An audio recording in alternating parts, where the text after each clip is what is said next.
Hello, everyone. Welcome to our webinar today. My name is Jody Williams, and I am the past chair for the First Nations Métis Inuit Education Association of Ontario.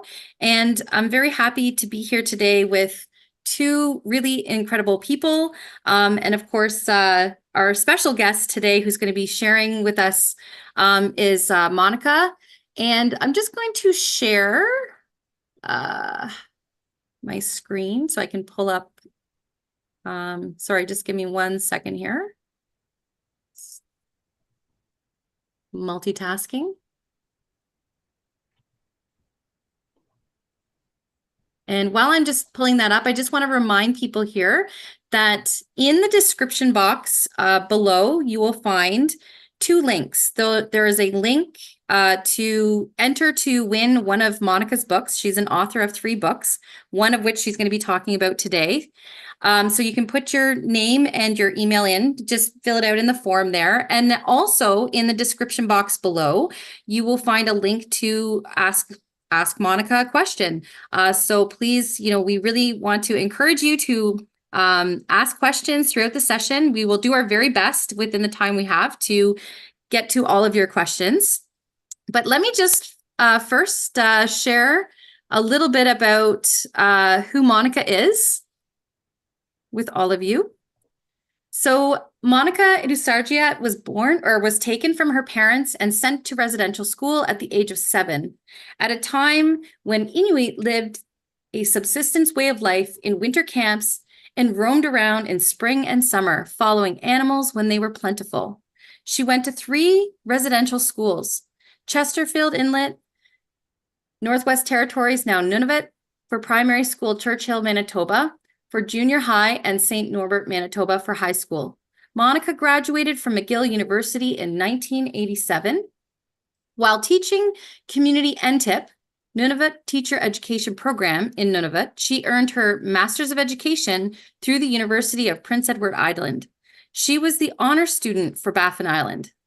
She taught for many years in elementary schools, high schools, and teacher education programs, as well as in the Interpreter Translator Program for the Nunavut Arctic College. Monica tried to retire at the age of 60, but the habit of going to work was hard to break.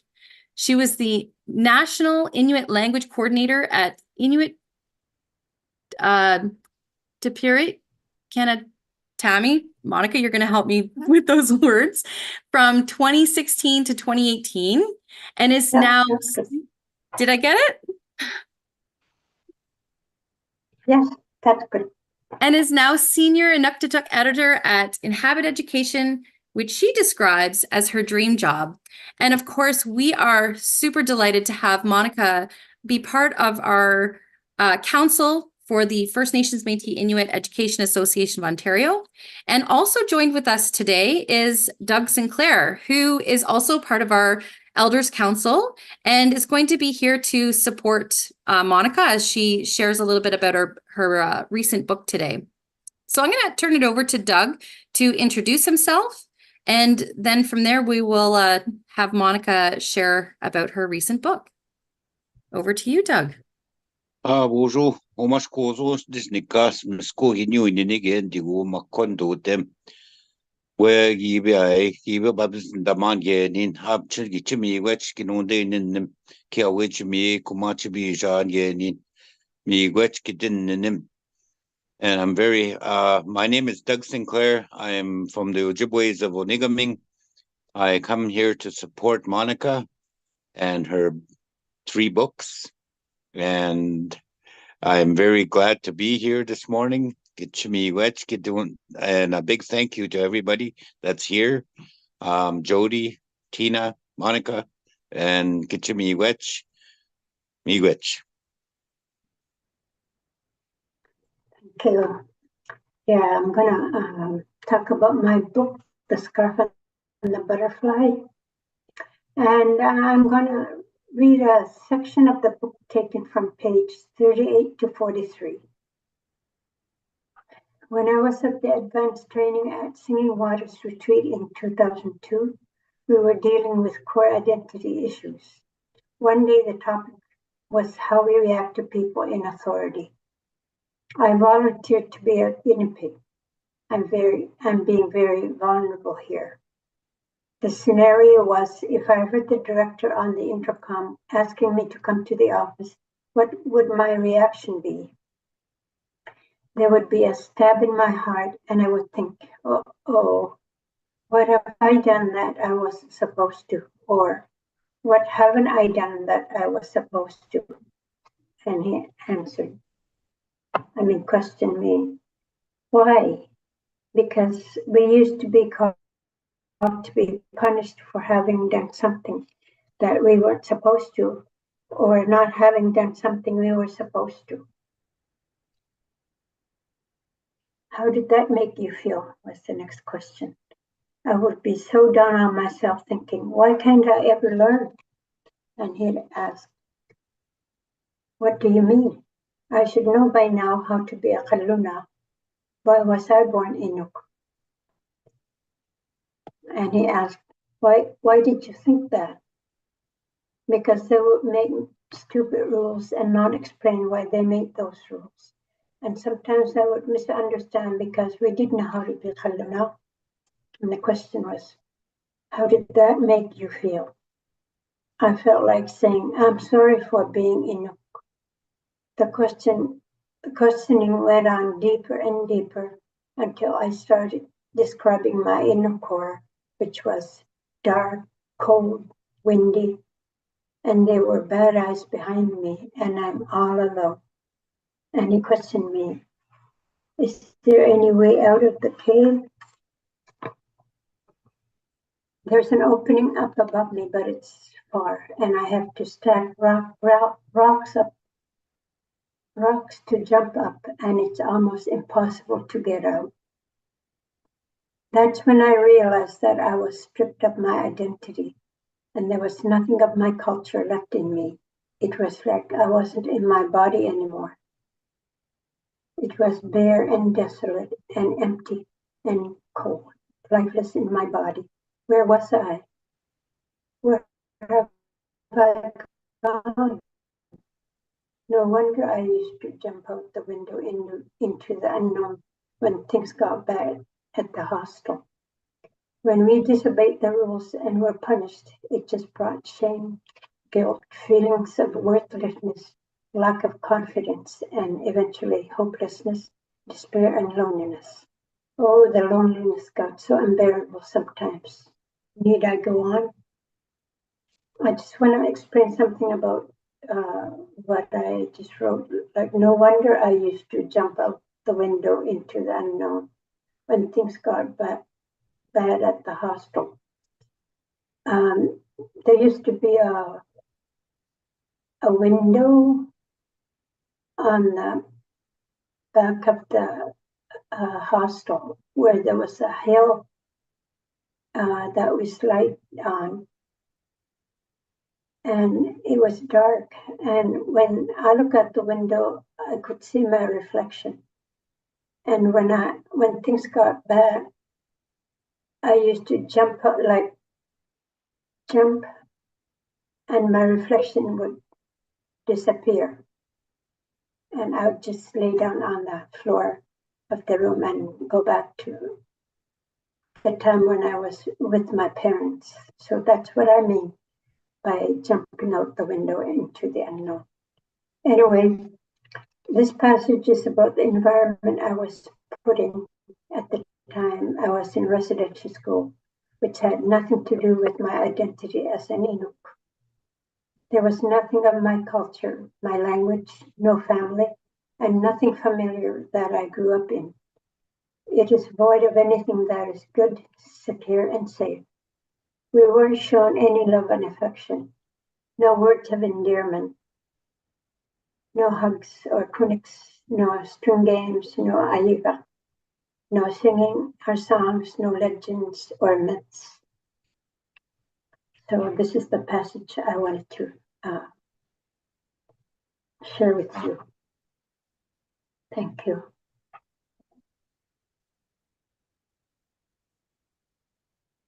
Wow. You have a question for me, Dick? Yeah, so a lot of the did you think that this only happened in the north? I don't know. Probably, I mean, like the policy was to kill the Indian in the child, or the indigenous in the child. And this is a process that I went through where I realized that the Inukness in me had been killed. And I think that's what happened to other indigenous people too. Yeah, because what you were reading there really hit home for me, because a lot of the stuff that you were talking about, it's like you were looking into our way of life out here, the way the churches were, the way they treated us, the no hugs, the no stories, no language, getting hit for speaking your language. I myself, I speak a little bit of the language, but I wouldn't say I'm fluent, because there's so many words that I don't know. Mm-hmm. And we're just kind of clawing back what was taken from us. Yes. Yeah, like we were taken to Tapiriit Hall in Chesterfield Inlet, and the nuns and the priests and the teachers tried to break our psyche, to brainwash us into believing that we were good for nothing and that we would never amount to anything. And therefore, we had to become like the mainstream society. They tried to destroy the family, and in doing so, to destroy the people. That's what happened. Yeah, they did that everywhere. We were told that same thing, like our ways would amount to nothing, and if we followed that way, we would also amount to nothing. But also, if we spoke this devil's tongue, they called it, as I recall. I don't know if they used that word with you and in the north, but with us, they said that it was the devil's tongue that we were speaking. And it's so it's kind of sad and good to connect to others that experience the same thing. There's a lot of First Nations out there that are struggling even today, even though the residential schools have been closed for quite a while. Yeah. A lot of the people still carry that stuff. I myself do that too. Like I'm really glad that you wrote this book out, and to educate some of the younger ones that don't know this story, and even the Yeah, adults that don't know this story. Right. I heard in Western Arctic, Inuit one of the dialects of the Inuktitut language, used to have their mouth washed with sunlight soap when they spoke Inuit.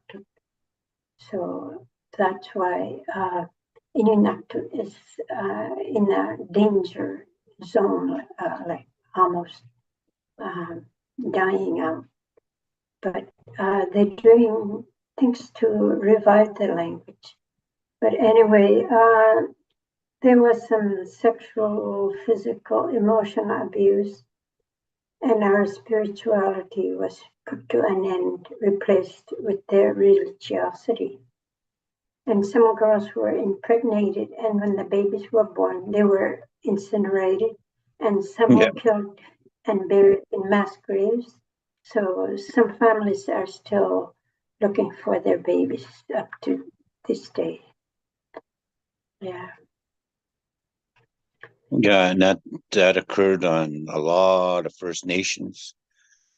Some of those babies, some of the elders talked about that experience of hearing that and being kids thrown inside those incinerators. And yeah, it's really, really amazing that somebody could do that to someone. Like, it's just scary that somebody could actually do that to someone. Yeah, Or even an animal, let alone a dog, let alone a human. And it's amazing that we survived this. That's the amazing part, is that we survived this. Yeah. We're able to walk again.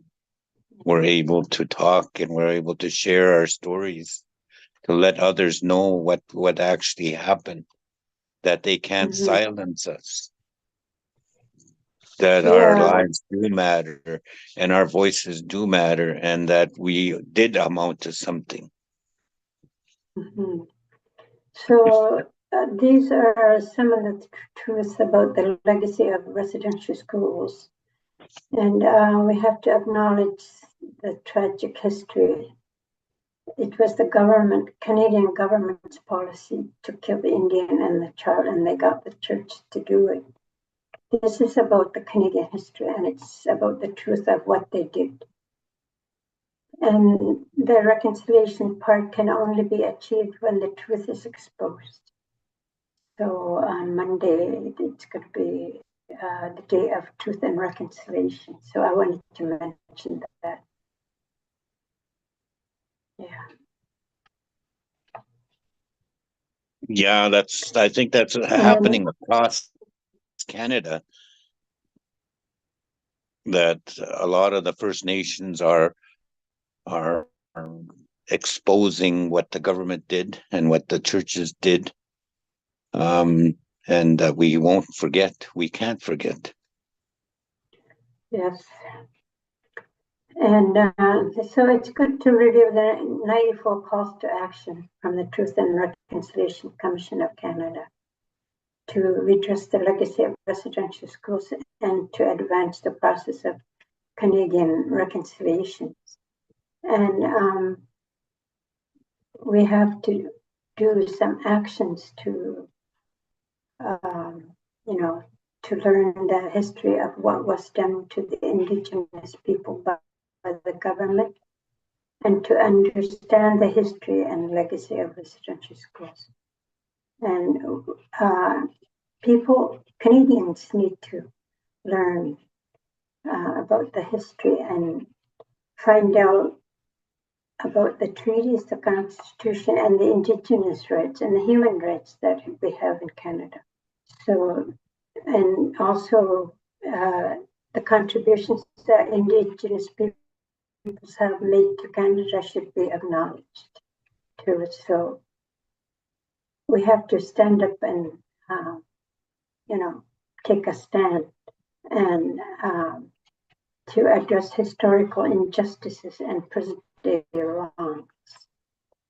And also to teach others about all this to other Canadians and the world in general, right? Yeah, and like for myself, I started school when I was 3.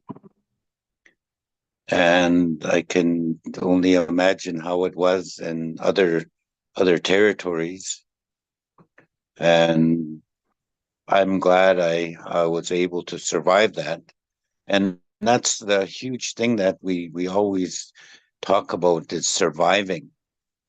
Well, you mentioned earlier about the surviving of us as Anishinaabe people and Native people across Canada and the US even. Mm. This just didn't happen in Canada. This happened everywhere. Even on the other side of the world, they tried doing that. So if we go into our history, we look at what was done to us and what was they took from us. And that kill the Indian in the child, that was their motto, and that's what their plan was. And it's still like that today in some places. the racism is just really, really high because of some of the books that are coming out and the news, and because they don't want to own that history. Mm-hmm. They don't want to own that history. Right. Can I talk about the process of writing my book? Yes. I started out just jotting out my ideas, and because of the way my story started, which was about chasing butterflies, my editor suggested I do the same with the rest of my story, going from the Prime Minister's apology for the residential school system to my granddaughter's childhood years, and then to my arranged marriage to a residential school survivor, and later on to my relationship with my mother, and so on, just the way we went here, there, everywhere, as the butterfly led us. So that's how my book ended up being. So as I was writing about my residential school experience and the different ways it affected me, I experienced many emotions like sadness, anger, and so on. I debated about what to write about and what not to write about. Same thing happened when I was translating it into Inuktitut, but from a different perspective. It took about a year to complete because I had the illustrators change the drawings to reflect my culture and traditions. So I want to invite others who are watching this live stream, if they have any questions, I could answer them. If I can answer them, that is. So we do have some questions that have that's been posed. One of them, I think you just answered, because the question was, and maybe you want to expand on it, was why it was important for you to write down your experiences in this format. So I think you just answered that. I don't know if you want to add anything else to that. Okay. Well, there is, where I work in Inhabit Education, one of the things that we created was a unit called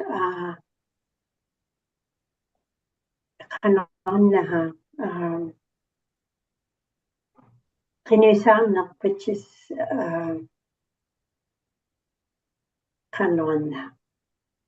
being resilient. And it's about the residential school unit. And the first book that I wrote was being a whole person. Was for elementary school children. And it's about education before we went to residential school. And there are other books also, one written by Churchill, who used to be president of Inuit Tapiriit Kanatami. Another one by a lady from Nunavut Teacher Education. And another one was McGill, the man who wrote Andreessen, Bernard Andreessen wrote about his experience when they walked from Nunavut to Tuktoyaktuk, and he was the only survivor. And so my book is about my residential school experience. It's for high school students. And I wanted to, one of the reasons I agreed to write about it was because some residential school survivors find it hard to talk about their experience, but they're still living in drinking, doing drugs, and going to jail, and things like that, as a result of the pain and the hurt they experienced in residential school. So, it was for me a way for me to do some healing, of the trauma and the abuse. that I experienced in residential school. So I was hoping that it would do the same for other residential school experience, and that this would be a way for them to open up. That answer your question? Yeah. It kind of follows into the next question here, which is another class has asked, after being stripped from your culture growing up in residential schools, when did you feel, or at what age did you feel you had the opportunity to reclaim yourself, both culturally and or personally, and begin to feel at ease after the experiences you had? Okay, I got married at age 18. Well, actually, it was arranged marriage. And so at that age, I was supposed to be able to make clothing for my husband, my family. But I went to school when I was left-handed, and it was like I fell asleep, and one day I woke up right-handed, and I don't know how it happened, but whereas I could sew clothing for my dolls, my mother here cut, and clothing for my wooden doll, and I was taken to residential school at age 7 when I could, do some sewing, but I never learned how to sew with my right hand. I was just into books and reading and so on. Anyway, so because I was so ashamed to have people find out that I couldn't sew at age 18, I would go to my closet and do sewing where nobody will see that I couldn't sew. So I started learning how to sew at age 18, and my mother showed me how to make patterns for amounties, like, for instance, put your thumb on this little spoon-shaped thing here, and your end of your finger there. And when you make a motif, that's how the pattern would fit you. It has to be your hand to make the pattern and things like that, So I started out with that, and I learned from elders how to make caribou skin clothing and sealskin clothing and things like that. So that's when I started learning Inuktitut too after school.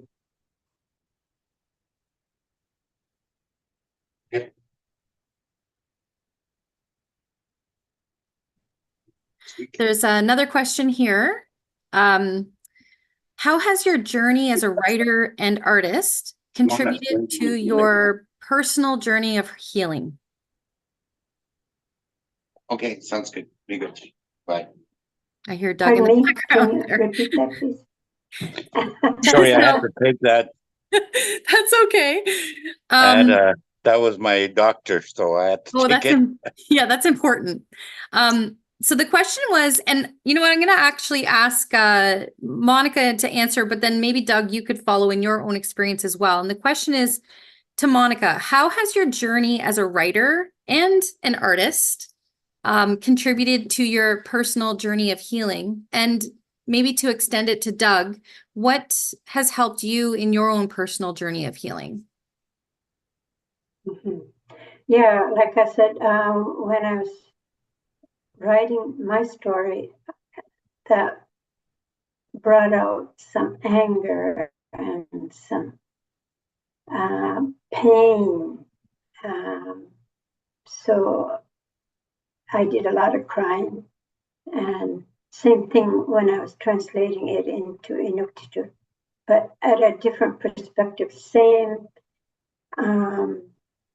things, but you know how things come from different perspectives. So same thing happened there, and I worked out some of my issues while writing the book.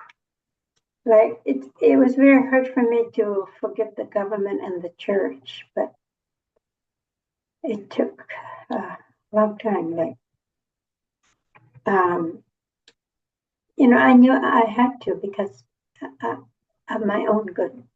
It was so tiring to be angry and all the time at the government and the church, and you know, I have better things to do. So anyway, I forgave, tried anyways. Each time was a little bit better, but a little bit easier. But I don't know how many times, hundreds of times, I tried forgiving the government and the church. And I never used to have Kaluna friends because I was so angry at Kaluna in general. But look at where I am now after having done some healing work. I'm in the biggest city of Canada where there are a lot of Kaluna.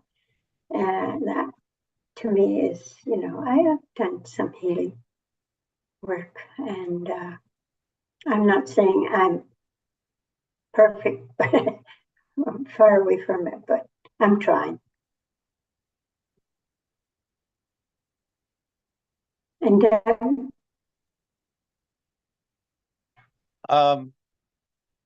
Well, repeat the question. My doctor kind of threw me in a loop there. So the question was, what are some things that has helped you on your own personal healing journey? What's helped you? What has helped me was the language. I remember my late mother talking about how they were treated when they went to school, even way back then, and where that continued with me, where that language, we had to keep that language, they said. We have to keep it because that's the separation that they're trying to take away. So there was a number of years where I didn't speak the language, and I can't say I lost it, but what I ended up doing was translating the radio, which was kind of funny and humorous at the same time because you're translating songs and radio, weather, and that's one of the things that helped me. But one of the biggest things that helped me get back on my feet and not carry any of that stuff anymore was culture. Finding ceremonies, looking for ceremonies, finding traditional people. I know a lot of them were underground. They weren't doing it open. They weren't doing it openly, even though they lifted that ban from us celebrating our lives and doing dances, potlucks, or feasts. Otherwise, I don't know if anybody knows that history of us, that we couldn't do any of that stuff because we would be jailed, imprisoned. So a lot of that stuff was still underground, even though it was it was lifted. People didn't trust them. So they did that underground, and there was a lot of ceremonies that were taking place, but deep into the bush. And so we got to go, and I got to see a lot of those different ways of healing and connecting to the Creator. That's where the healing really began, was connecting with that with the Creator. And our spirits, my spirit really opened up after. It wasn't wounded anymore because I saw who I was, not what they made me see. So it was really eye-opening, that I was worth something, that we did mean something, that our lives did matter. So that's what really helped me, was connecting to the Creator. And you can connect with the Creator anywhere.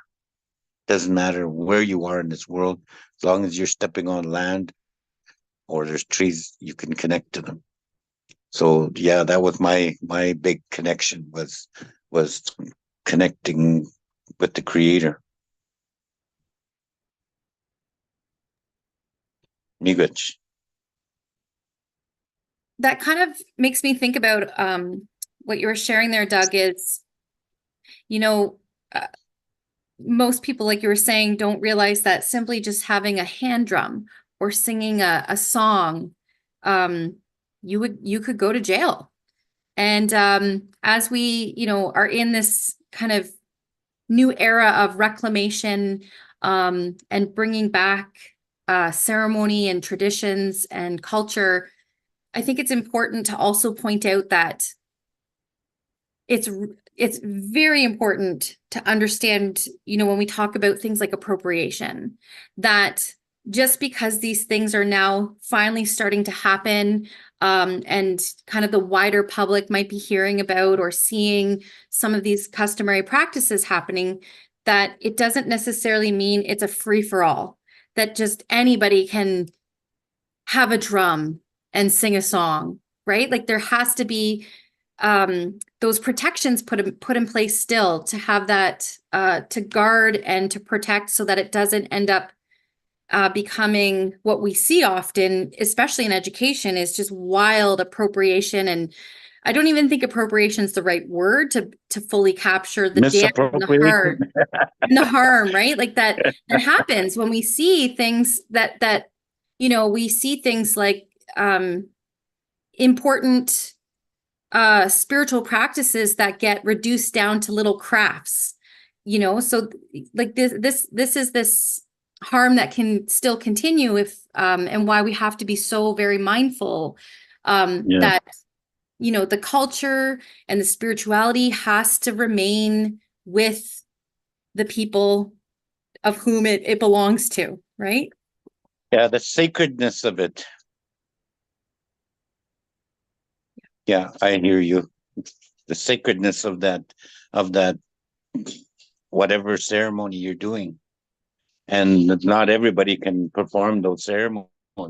Like you said, it's very important to be mindful that we could be doing something harmful when we're doing something that we think we're doing the right thing. It's kind of, yeah. So another question kind of following into this conversation here is a class has asked, what is your favorite tradition from your culture? So we'll start with Monica. Do you have a favorite?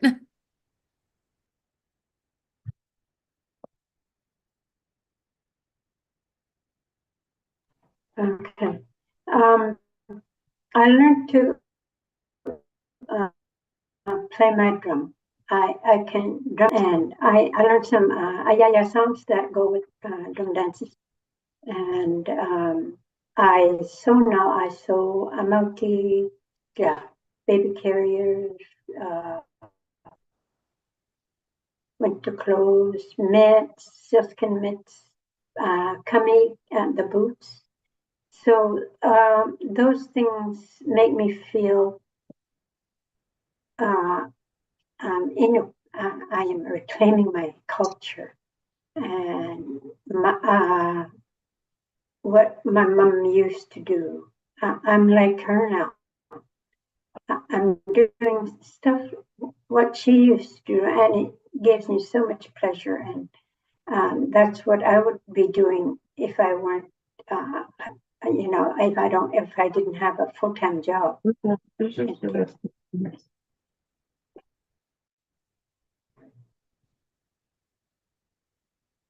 what's my favorite thing to do as an Anishinaabe? Would be to sing with a drum or with what we call a jishigun. A jishigun is a rattle. So that would be my favorite thing, because you can do that anywhere, and you can have fun songs that'll make you laugh, and people really enjoy those songs, especially learning those ceremonial songs. It's really fills the heart when you hear those songs, especially when the little ones are singing them, because you know that the culture is going to continue. That's what really fills my heart as well.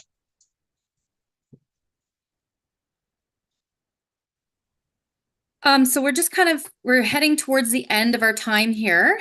We do have a little bit of time, but I just wanted to remind folks that are listening in, this is your last chance to get your name in for the draw that we're going to do shortly, to be the lucky winner of one of Monica's books. So I just wanted to get your name in now. And just over to another question here, and kind of moving into maybe some kind of closing thoughts even. So residential schools have closed. I think, now with the learning that's been taking place in schools, like there's more and more people now know about that era of residential schools. I don't know how familiar people are with the bigger picture of colonialism as a whole. Things like we still have the legislation, the Indian Act is still in place. We still have genocide that is happening across the lands of what is now known as Canada.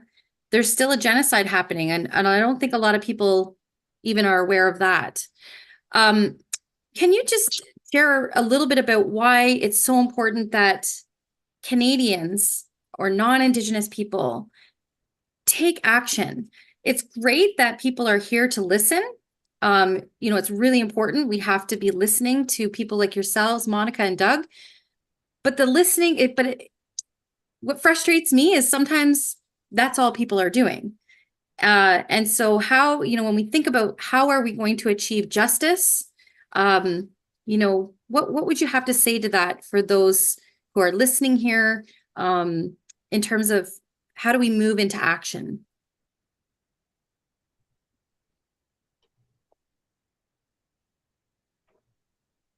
Yeah. I always say ladies first. Well, like I said, I mentioned earlier that some of the actions that we can do are, to learn about the history. Like I was reading this long document that had been transcribed, an interview with an elder. And he described everything about life before we had any stores, before we lived in settlements, and how they used to survive out on the land. Every season, when it was time to hunt seals, time to hunt walrus, time to hunt caribou, go fishing, and so on, and all the language that went with it. And some terminology is so advanced, I had to look up maybe a word from every paragraph, and my goodness, it's more than PhD level thinking and so on. So I need to learn more about that too. And so he talked about the history of everything that happened in life back then, and what he had heard about, because we didn't have written we didn't have a writing system, so everything that was passed down from generation to generation was by word of mouth and all the legends and so on. And so they had, had morals and teachings and all that, So I had I had to learn about that too, and it made me appreciate the Inuit culture more, because this is some of the stuff that I missed during the residential school era. And I still have to learn about Indigenous rights and human rights that we have in Canada. These are some of the actions that I can do. And I need to also address historical injustices and present day wrongs, right? What we're doing at National Advisory Committee of the TRC, and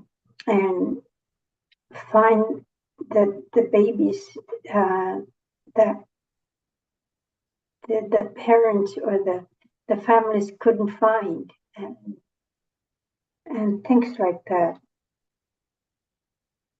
So this is what I think some actions need to be done.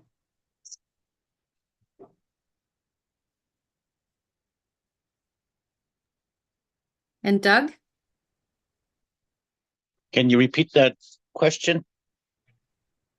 So just a comment about the importance of people taking action, like as opposed to just not doing anything, and the importance of why Canadians, like especially non-Indigenous people, need to act, like need to do something. Otherwise, how can we, achieve justice without the actions of everyone?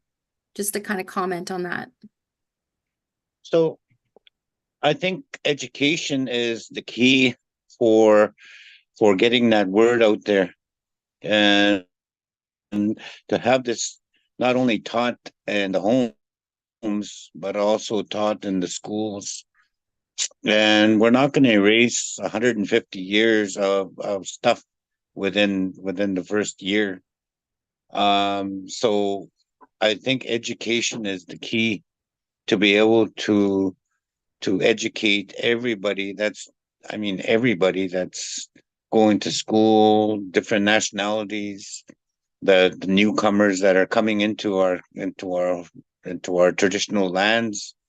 They be educated as well, of what's going on or what's been going on.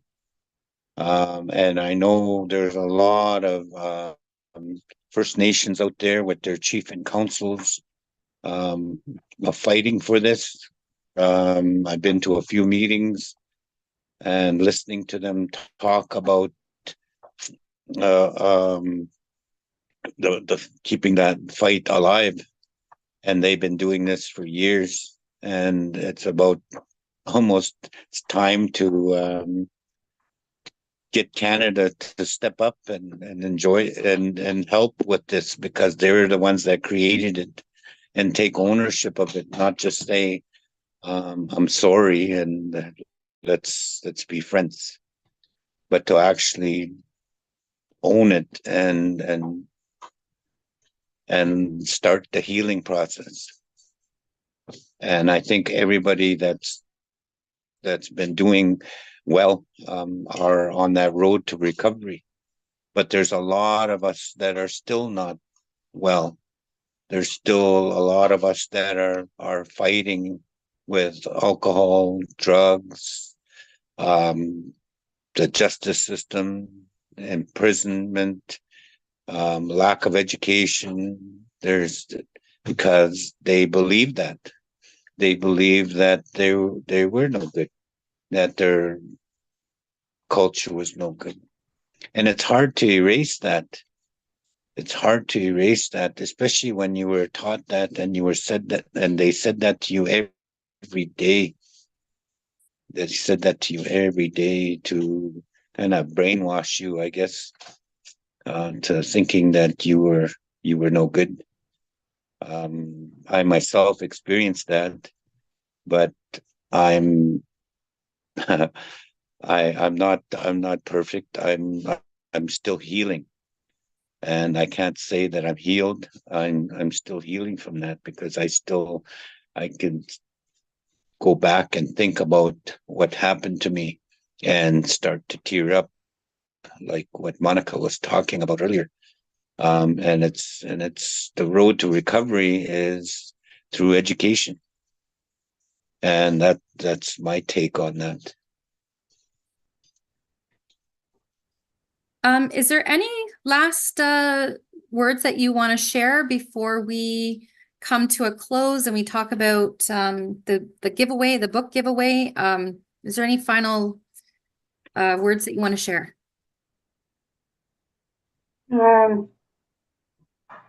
Well, I have always wanted to share this, and so thank you for giving me this opportunity. And I'm starting to come to terms with what happened, and I'm dealing with, I have words to express the emotions that have been hidden inside me for 50-something years. And it's really releasing it. It's like I'm being set free from all that pain. But I need to work on a bit more of that. And thank you for listening.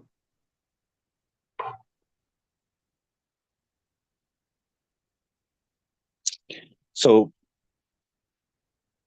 and in closing, I'd like to thank everybody for coming out and listening to Monica and the release of her books. And a lot of these tellings, I wouldn't call them stories because we can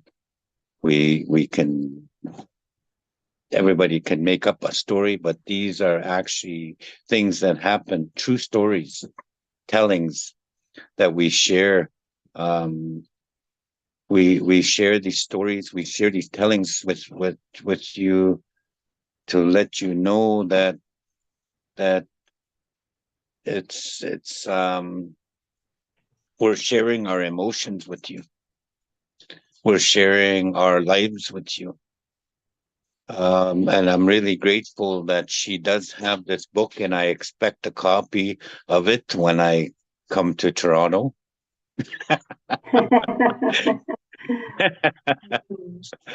And I'd like to thank Jody for setting this up, and look forward to seeing you and everyone hopefully next month. And this is great. This needs to happen a lot more. A lot of the kids don't know what happened to us. They don't have an idea what happened. They think school is school. This wasn't a school. This was a concentration camp that we survived from. So keep doing your research, and you'll find that what we're talking about here is true, and we survived it. So I can't even begin to express like a thank you. A miigwech is just doesn't even feel like it's gonna properly cover the gratitude that I have, and I'm sure that everyone here that's listening has, for spending this time with us and talking about your experiences, because I know that it can be triggering, and I think this is important for those who are listening out there, that we have to be mindful of that one, we have to listen to those who have lived through this experience. And two, we have to be mindful that and have compassion for those who are still really feeling the impacts, whether it's intergenerational or, like was shared earlier about those impacts of like homelessness, substance abuse. Like those are all of these, impacts that are still really having tremendous impacts in communities today. So telling your story and sharing your experiences with us is so powerful. And I just, because I know the two of you as well, I have so much love and so much respect for you. And just deeply appreciate your ability to come here and share with us. And it is kind of awkward being on Zoom, but this is how we can reach a lot of people that are out there listening. And so for those who have, tuned in today, thank you so much for taking this time and listening, because, by listening, you are being a witness. And by being a witness, it means that you now are equipped with more information so that you can then go and use your voice to amplify, everything that was shared by Monica and Doug here today. So please keep doing that learning and use your voices to, learn about the calls to justice. There's so much work that still needs to be done. But let's, as we kind of come to the close, we're going to, we have books to give away. Let me just share my screen here. So we have these 3 beautiful books written here by Monica. The one that we talked about today, of course, is The Scarf and the Butterfly. And then she also has these other 2 beautiful books, Making a Kamutik. Did I pronounce that right? Yeah. Okay. Kamutik.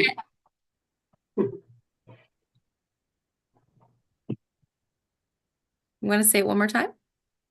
Kamutik, making a kamutik. Making a kamutik.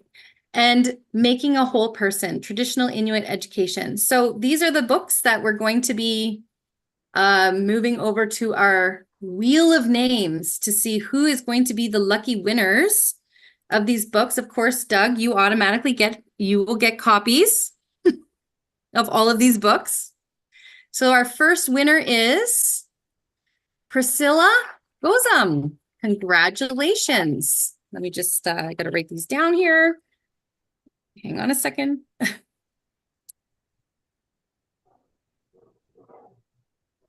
Hey, Tina, if you happen to be on this sheet, I should have had you do this. This would have been really helpful.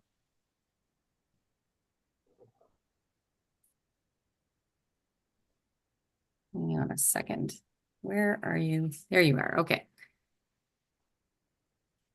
All right. So the next winner is, and we're going to give away 3 of each book. So you have 5 more chances here.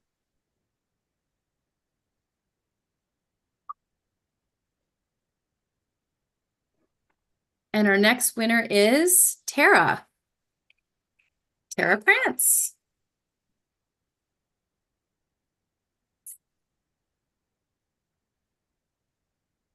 I know you're in the background there, but are you able to indicate on that spreadsheet, like as the names pop up? I'm doing it. Amazing. Thank you. Okay. All right. Who is our next winner? Let's see.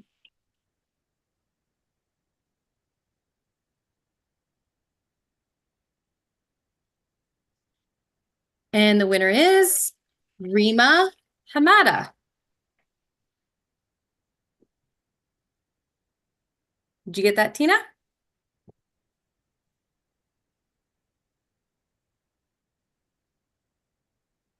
Yeah, I got it. All right, here we go. Our next winner is Joanne Arcand. Hi, Joanne. Hope you're doing well. Okay, and then we are on number 5.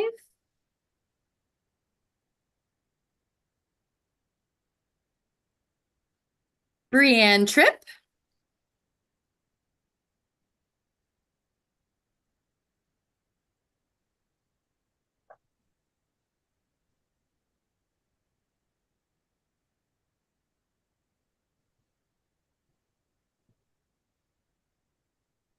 And Braden, congratulations. Okay, and so for the last three books here.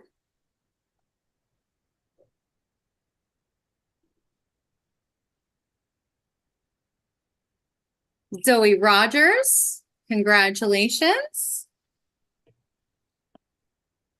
Last two.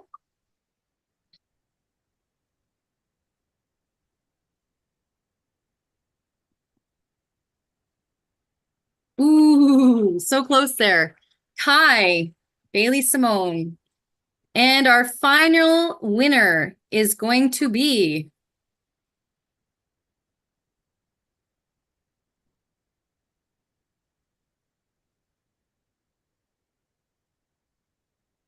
Zachary. Wonderful. Okay, so thank you, everyone. So for those who've won one of Monica's books, I will be following up in an email with a form so that you can put your shipping address and we will get those books out. Just keep in mind, it may take a few weeks to order. And also just a little final another shout out to Inhabit Media, which is where Monica works. And this is a fabulous place. I'm just going to share it to go for Inuit education and books. If you go to their website, inhabiteducationbooks.com, this is where you'll find Monica's books, of course, but like just an endless amount of books that are also in Inuktitut as well as English. Like it's just an incredible site. Whoops, I just clicked off the site there. Sorry about that. Some in French too. And some in French. Amazing. So please go check out that site as an excellent resource for those books. And again, I just want to thank everybody here. I know we've gone over a little bit of time. Thank you for your patience. Congratulations to those who won a book, and we will follow up on email. So take care, everyone. Hope you have the rest of your day goes well. And we'll see you on the next webinar through the First Nation Métis Inuit Education Association of Ontario.